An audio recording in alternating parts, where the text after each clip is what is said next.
Welcome back to my channel. My name is Tatiana. I'm a business coach and mentor for women wanting to start their own businesses. If you haven't already, make sure you hit the subscribe button. I would absolutely love to have you as part of my little family over here. So excited for today's topic. We are going to be talking about 8 ways to grow your business using YouTube and even really just to grow on YouTube. So let's talk about it. I've been on YouTube since about 2008, starting off with a channel singing, trying to get discovered, and then in 2012 I had a natural hair channel that I did on here for a little bit, like a natural hair beauty-ish kind of channel. And then it was about maybe almost 4 years later I started this channel, which was originally called the Stationary Muse, the channel where I was sharing all of the behind the scenes of my stationery business.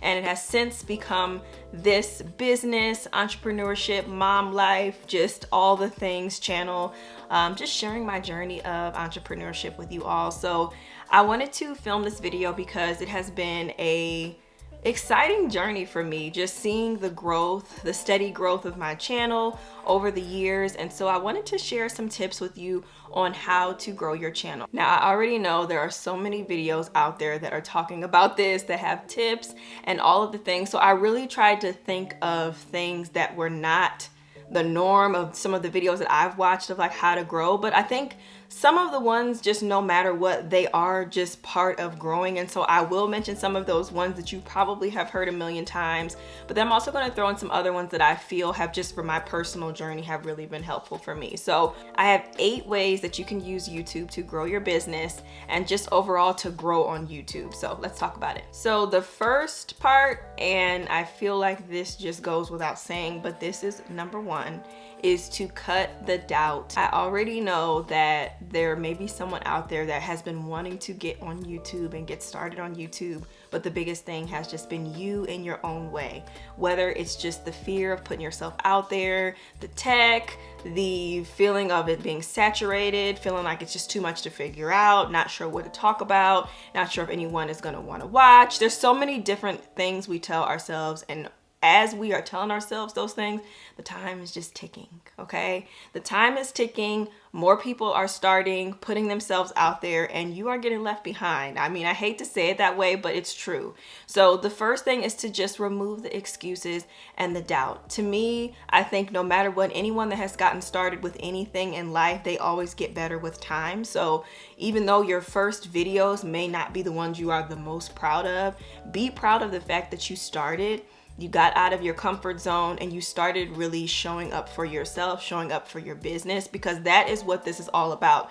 This is all about putting in the work, showing up, and really sharing a message you have to tell. And especially if you're trying to get your business out there and talking about the products you have or the services you have, it's important to do this. So I just wanted to say, please remove the excuses, remove the doubt. You can do this. You can do this. You can do this. It will be scary. It will be strange. It will be uncomfortable at first, but I promise you, the more that you start doing it, getting your feet wet and just getting comfortable with the process, it will get better with time. So another thing that I really think is important, which will be number 2, is figuring out what I call your value selling topics. And this is something that I actually cover in my signature program, the Inspire Blueprint.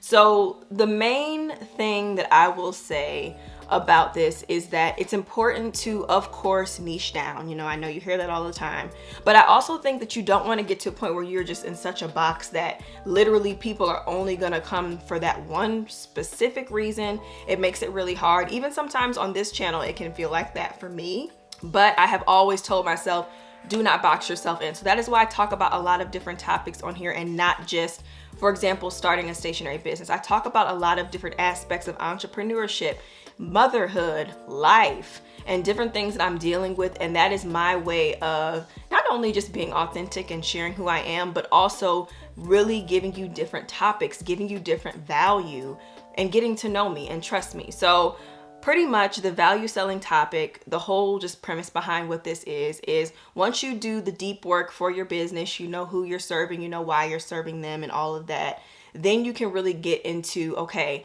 what are the things that I'm an expert in? What are the things that my story lends to that I can use as regular content on my channel or even just on your platforms in general? What are those things? So let's say you're the go-to person for health and wellness, but maybe you're trying to start a t-shirt brand or something like that.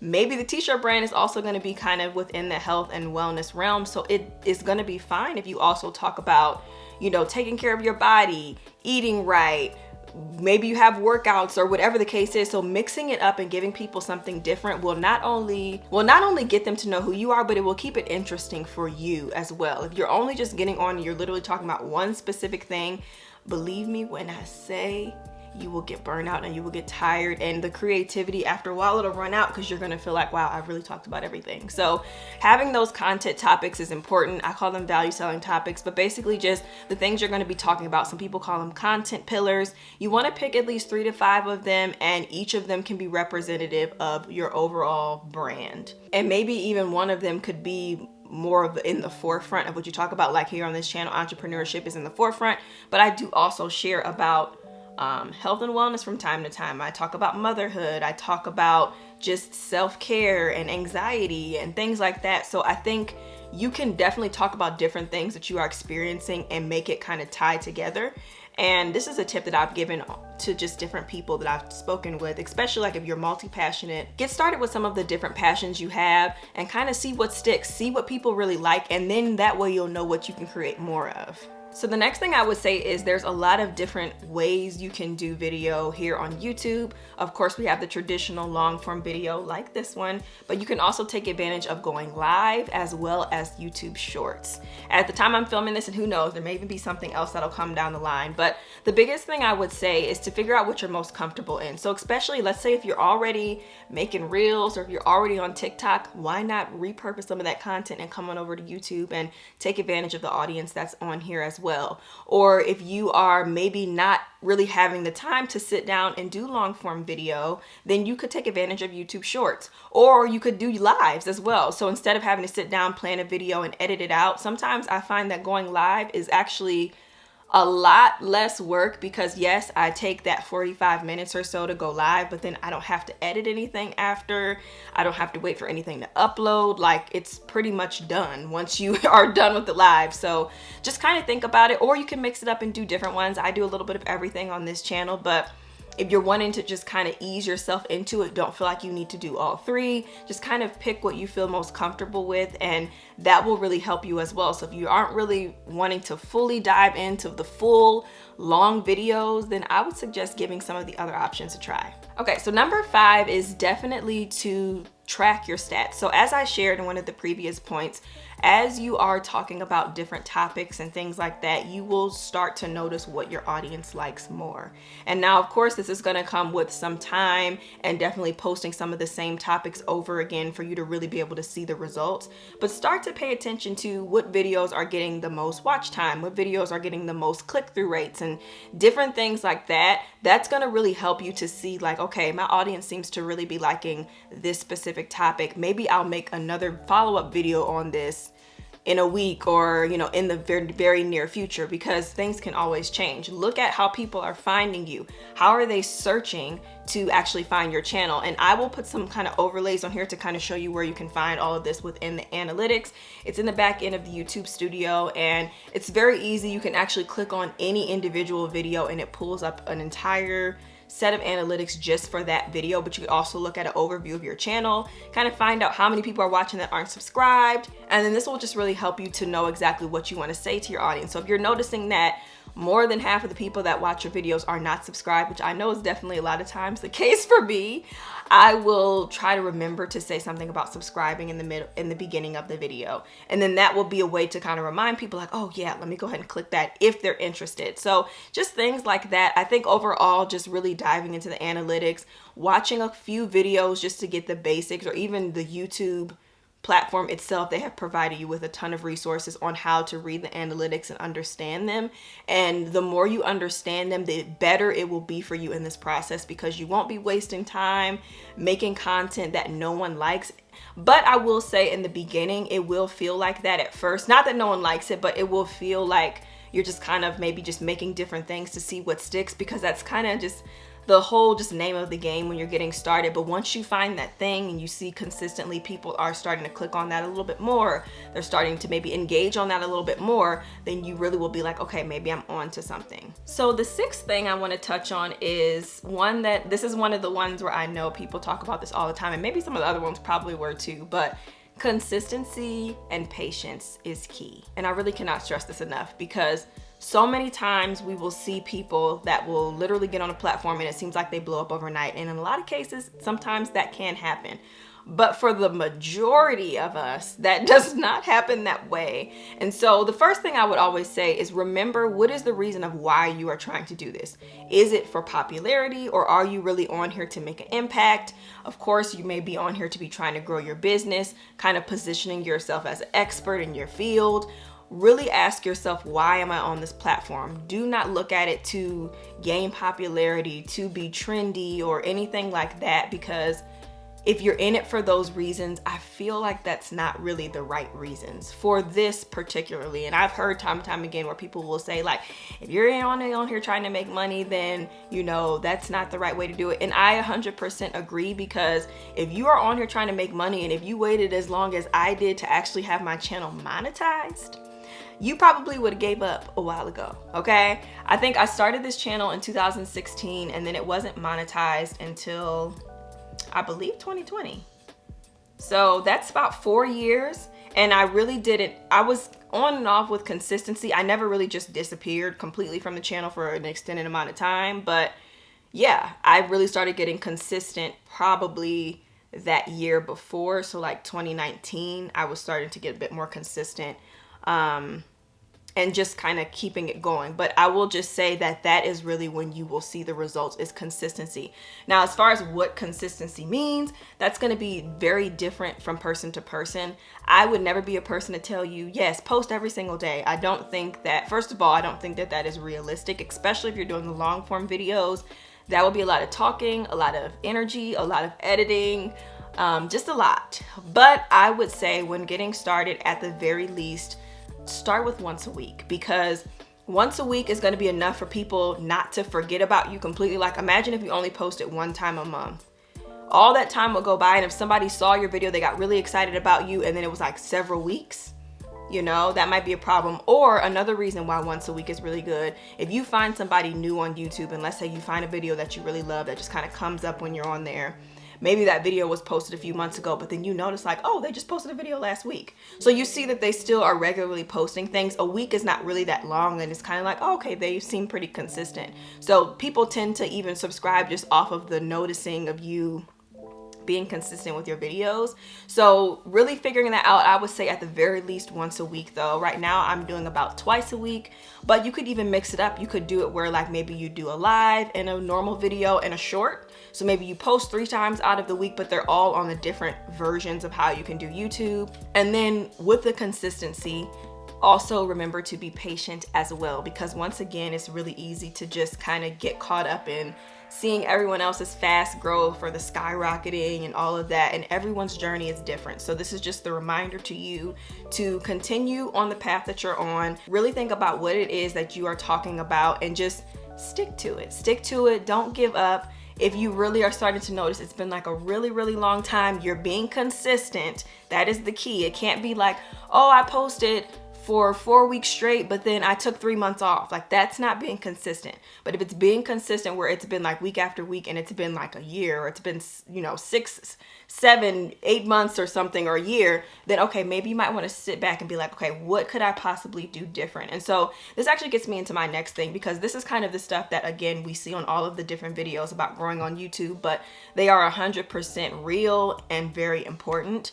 So I've kind of gotten the numbers mixed up at this point on where I'm at, but I believe I'm on number 6 or 7 at this point. I'll have it up on the screen. But the video tips I wanted to share with you, this is just kind of like the standard things that they really have helped me, and I promise that they really will help you as well.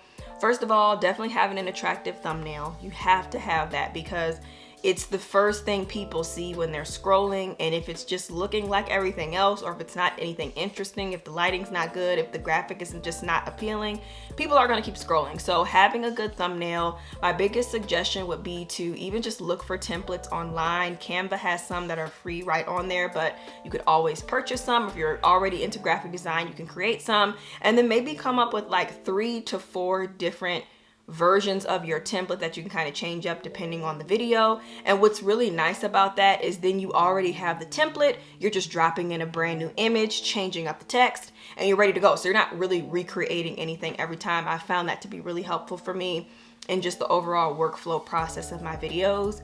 And then another thing is the title. So what you title the video, keep in mind that, let's just say, for example, if you have somebody that you watch, maybe they've been on YouTube for a number of years and they do like life vlogs or something like that.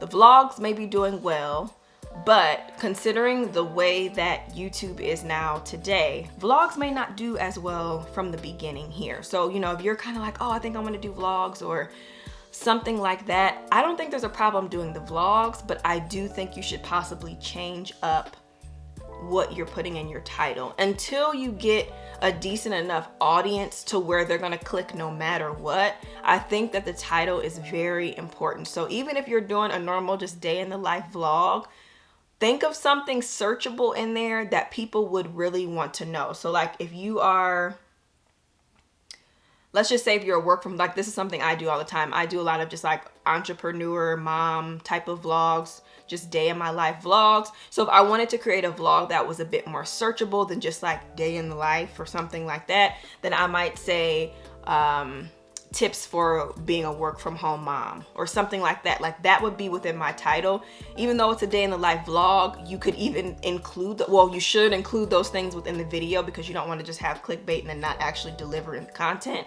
But it's important to title the video to what people are already searching for. So if you are packing orders, then maybe typing in how I pack orders for my shop versus working on shop stuff, you know, stuff like that. So just things that people will be searching. So just kind of shift your mind a little bit on what to title the videos, and I think that that will be very helpful for you in order to also get some more eyes on the content. And it also will help YouTube to know where to kind of place you and who to recommend you to, as well as the tags. Now I've heard on and off that the tags are not as strong as they used to be, but I 100% think that they're still there for a reason. Like they didn't get rid of them. So I would still tag the video, and that goes back to just tagging it with things that people are already searching for. SEO friendly type of tags. You can use TubeBuddy, which is a great example of a program that I use. It's actually an extension that you can add to Chrome, and what it'll do is it'll show you other people's videos within your niche, what they kind of tag their videos as, and that'll help you to know how to tag yours. But really just think about like, what are people searching? So for example, if I'm doing this video, I could literally tag the video tips for going on YouTube in 2022, small YouTube channel hacks, like, you know, things like that. I could tag it, and then I would know that it would come up for people that are searching those kinds of topics. So every time you tag something, it doesn't necessarily mean that it's going to be exactly what's in your video, but it's going to be what that audience might be interested in. So even though somebody might be looking for how to film a YouTube video or YouTube video equipment, I might tag that in my video, and then they also, of course, are trying to start a channel. So then they might be like, oh, well, let me see what she's talking about. So kind of thinking about it in terms of not only what you're talking about in the video, but what are some things that relate to that as well. Okay, so 2 more tips. The last 2 are pretty just straightforward and to the point. The 7th one, I guess that would be, is to collaborate as much as you can. Now, this is one thing that I should do a lot more. I have done some collaborations on here and have had some people on the channel, and hoping to get a lot more of that going very, very soon. But collaborating just means to bring people onto your platform. It doesn't always have to mean that like you're bringing people on that have like this massive following so that you can grow. It's just even more so just to have good conversation and connection, and to, yeah, really be able to share the vision that someone else has. Or maybe you're doing a joint video and everyone is talking about kind of like the same topic, and then you can kind of send them to someone else's video. I've seen a lot of collabs like that over the years. but really doing that will help you to be seen by a new audience. It will open you up to just getting to meet new people within the YouTube space, people that get you and understand you, which is always nice. And I think it's just another way to help your channel grow, get your business out there, and I think that's just really important. So definitely don't just be to yourself all the time. Occasionally branch out and try to do some collaborations with people. And the last one is to have fun, because again, yes, you can make money here on YouTube through the ads and all of that, but I promise you that the journey is going to be so much sweeter when you really just focus on what you're doing, the impact you're trying to make, the vision that you have. Especially again, if you're on here and you're trying to grow your business, well, first of all, if you're on here, you're trying to grow your business, if you're not subscribed, I would say definitely subscribe and check out some of the different videos where I talk a lot about just starting your business and really having a why behind that. That should definitely translate right into this YouTube channel that you're trying to grow. And just remember that the money will come, and that's even with business. The money will come if you're there for the right reasons, the impact is there, the support will come from people, and the money will come eventually. I think it's just with hard work and with time, with patience, with consistency, with showing up and doing all the things that we've talked about in today's video, you will definitely see the success that you're hoping for. And I just wish you the best of luck. I hope that you enjoyed this video. Thank you so much for watching, and I'll see you in the next one. Bye.